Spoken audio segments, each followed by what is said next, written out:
Climb into your heart on twisted. Cowboys swings, makes one throw, deep left center field.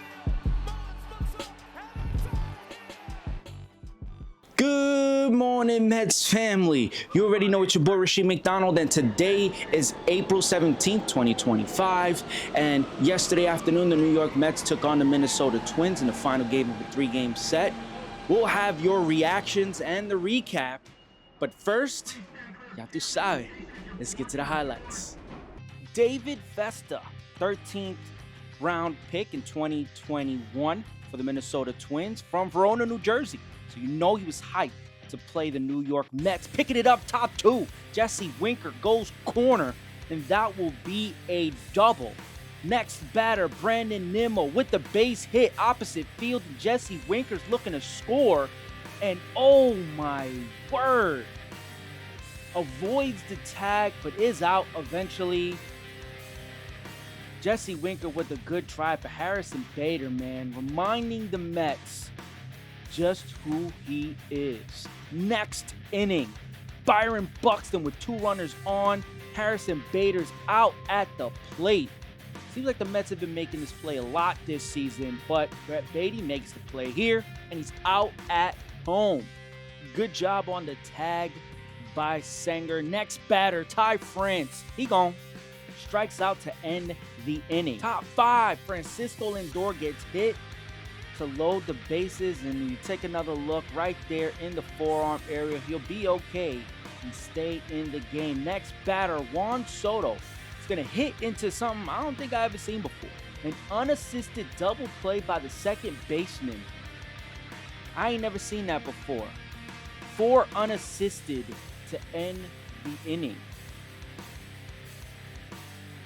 Bottom half, Willie Castro goes shopping at the gap, and he's going to hustle all the way to second for a double. Mets will take another look, but no dice. He is safe. Harrison Bader, again, remember who you are. He'll drive in the run to give the Twins a 1-0 lead. Next batter, Byron Buxton will go ahead, and he's going to hit a double, switching places. The Twins will go ahead and score another run. Top 8, Lindor getting on. Next batter, Juan Soto strikes out. Nasty pitch, Pete Alonso. Stay hot, my friend. He is going to drive in his 21st RBI of the season as Lindor will hustle all the way from first. Pete Alonso is very, very hot. Francisco Lindor doing his best to score. Jesse Winker, next batter, going corner again. He's going to switch places with Pete Alonso, and that's going to make it a 3-2 ball game. Brandon Nimmo's going to ground out, but Luis Angel Acuna looking to stay in place at second base is going to bounce off of the shortstop, and that'll be another run. Mets tie the game. We're picking it up in extra innings. Ty France has been giving it to the Mets all series long, and the pitch is going to be sent right into center. Tyrone Taylor can make the play. Twins win 4-3.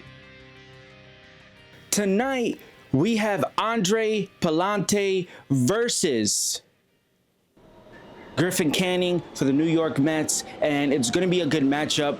Pallante has been having some good starts, had a good start against the Phillies his last time out, and he looks to do the same against the New York Mets tonight. Now, a little bit on the Cardinals before we get into the Mets yesterday afternoon. The Cardinals are leading Major League Baseball in batting average and on base percentage, and come into this series with a 9-9 record. So this thing can really go many, many ways for the New York Mets tonight, but what I'm hoping for is that the pitching continues to put out some good quality innings. Maybe we'll go a little bit longer. I wouldn't expect that because Griffin Canning was ill, and that's what led to him not making his start yesterday, and it got moved up to today. So I don't know how long he's going to go. Hopefully he provides some length, because this is what happens when you play so many games in a row. The Mets are playing 10 games in a row, and they're going from Sacramento to Minnesota, now home, and then from here they have their day off before they go to Washington D.C. But still, when you have so many games in a row, and then you have Kodai Senga, who needs extra day of rest, because in Japan that's how the starters start, it makes it a little bit tough on the bullpen that has been spectacular. And there were some cracks during the series. In game 2, Tyler McGill didn't have his best performance, and I wouldn't chuck that up to him just, all right, here we go, turning back to the pumpkin.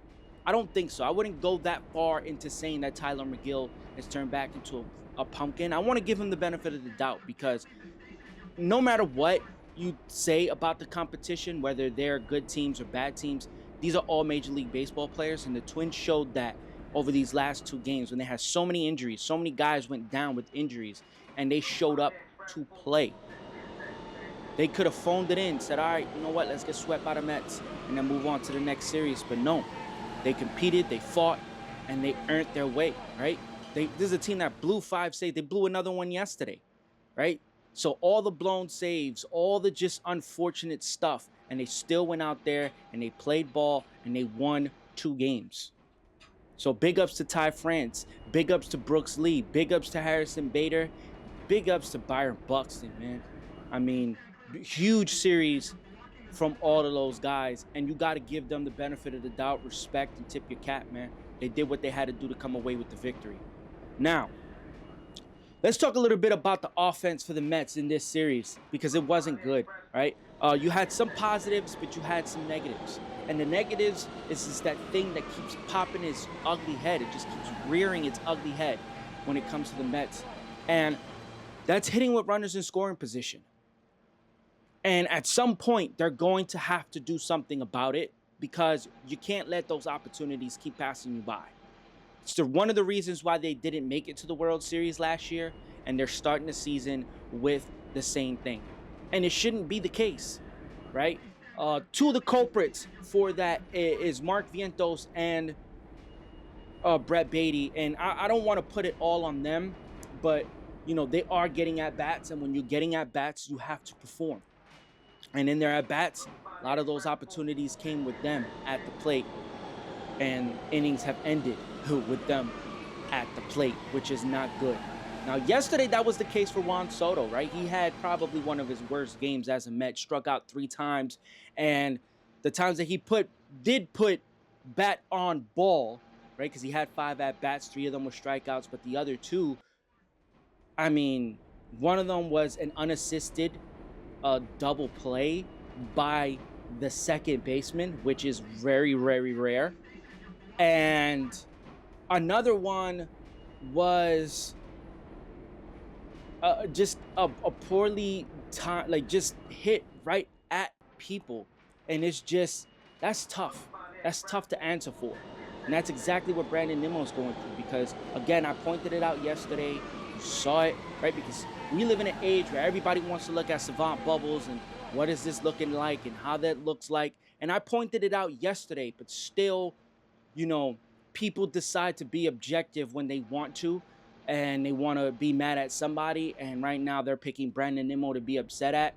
And I'm just not falling for that, because at the end of the day, Brandon Nimmo has come through when he's needed to, right? Yes, swinging at first pitches, and he's chasing, and it's not what you guys think it is, man. So I think we need to approach this with taking our analytics caps off and really just putting your eyes to work, man. And I understand, in a crucial, pivotal moment, swinging at the first pitch is always, you're going to bang your head on the wall. But in the times that it does work, let's say when Brandon Nimmo comes and he ambushes somebody and he hits a home run, or he gets a double, or he goes the opposite field, then what, right? So you can't be applauding the guy when he gets results and then killing the guy when he doesn't, right?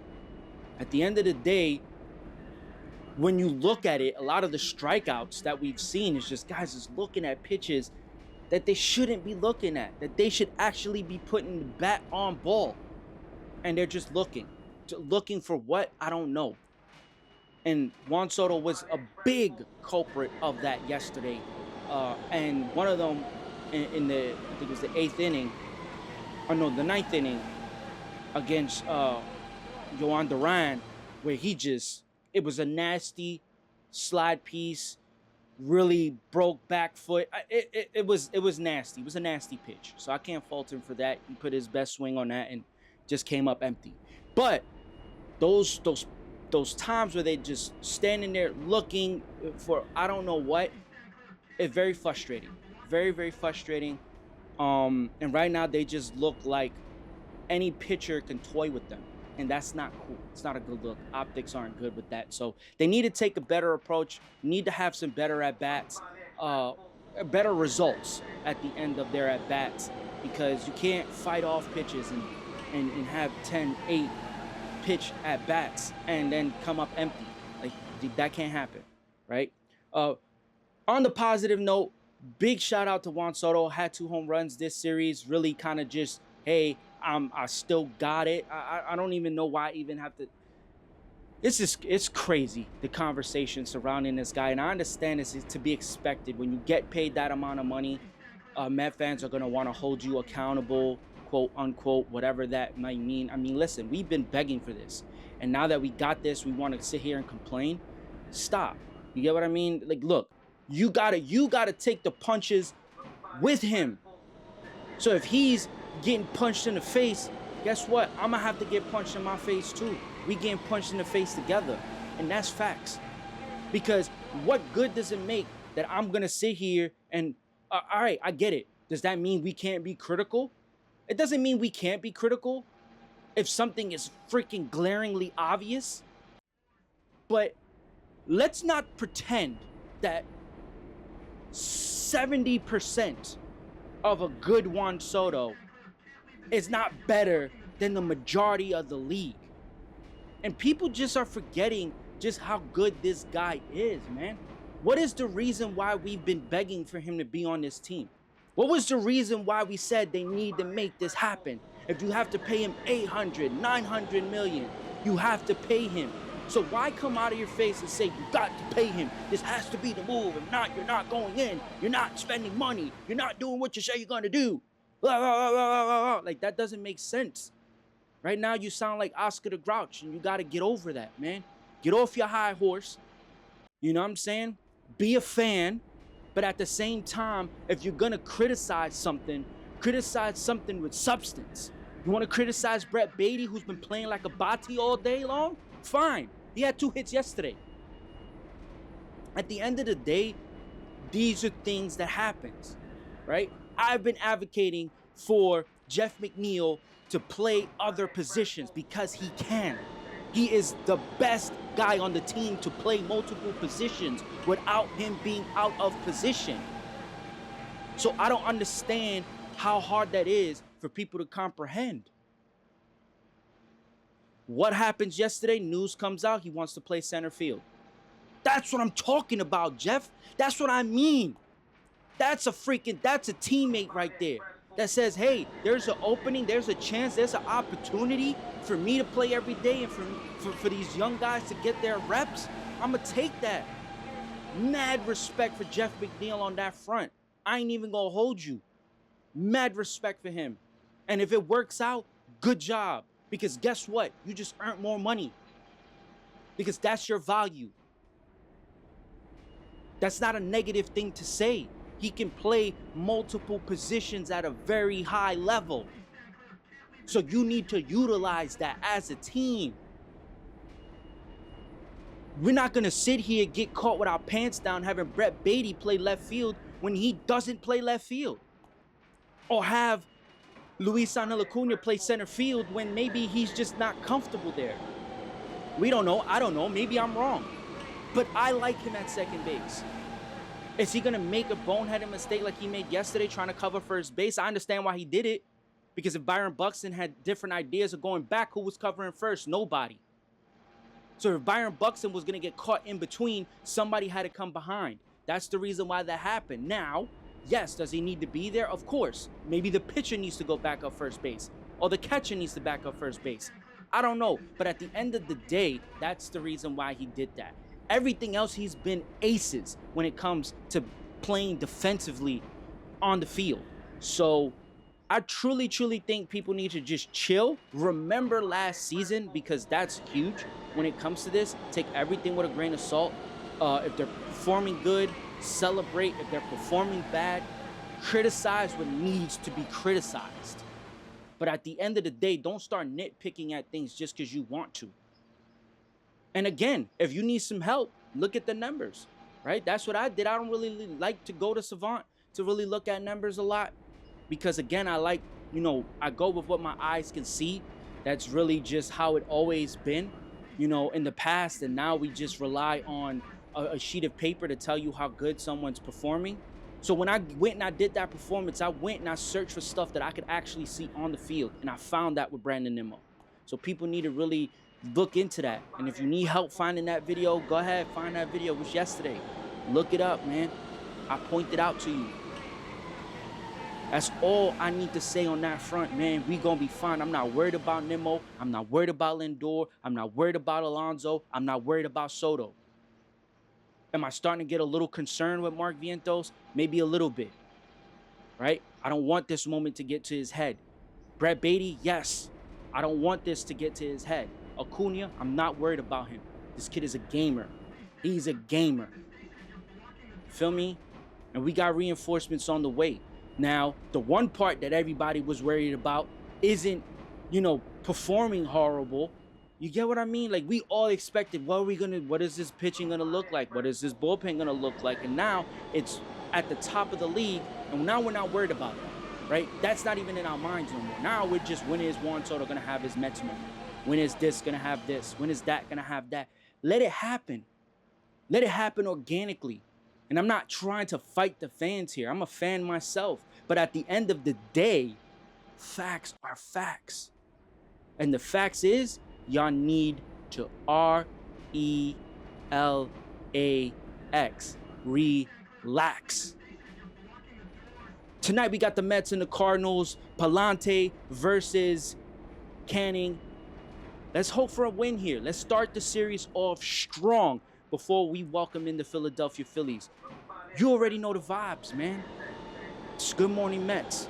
Wake up. Good morning. Let's go Mets.